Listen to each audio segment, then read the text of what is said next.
Howdy out there, everyone. Today we're going to be looking at this 1990 release, Robocop 2.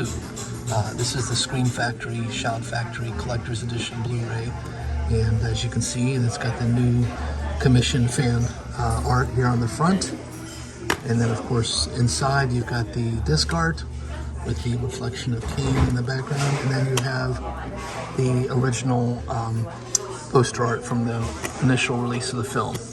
And this movie, as I was just mentioning to one of my friends, you know, Robocop 1 was dark, very humorous, and just an exceptional film.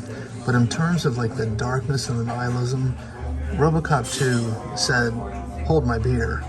And this film, after rewatching it again last night, I was struck by just how just pitch black dark it is. I mean, there's some moments in this film, artistically and just from an impact standpoint, that I think are better than any thing within the Robocop series. I mean, certainly Robocop 3 is hardly, you know, one that you can use to compare, but I think between the two films, Robocop 1 and Robocop 2, I think Robocop 2 actually has a few moments in it that are better than anything that was done. I mean, it was exceptionally dark, exceptionally artistic, hard watch actually. There's some real troubling scenes in this film. It's certainly not a children's film, and the fact that the studio thought that, you know, they should make action figures out of Robocop and, you know, make a family-friendly version a la the Robocop 3, I just think it's just so wrong on pretty much every front. I really do appreciate what Frank Miller, the scriptwriter, and Kirshner attempted to do with this film. I mean, Paul Verhoeven, of course, I think made a better film in Robocop 1, but I would argue that this film, Robocop 2, is definitely worth a watch, and definitely an interesting sequel that showed just how, instead of going, you know, safer, let's go take some risks here. And I think to a large degree, those risks do pan out. Now, I do think, narratively speaking, this film does not flow as well as the first one. I feel almost like it almost seems like it's episodic in nature.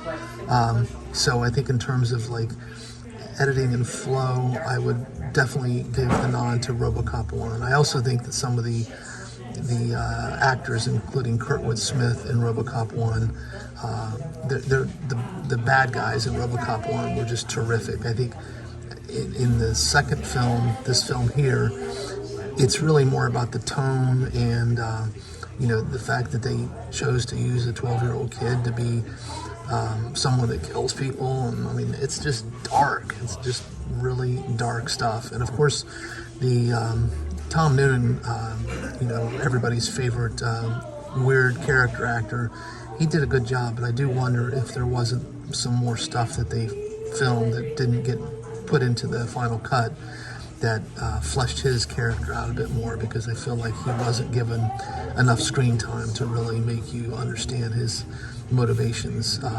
But, you know, apart from that, I really do, you know, I can unequivocally recommend this film, but I would definitely warn folks that this is pretty much almost an X-rated film when you think about the stuff they do in here. And it's not because of any kind of sexual pornography by any stretch. It's just the themes and the ideas that they explore. I mean, it's just some dark stuff.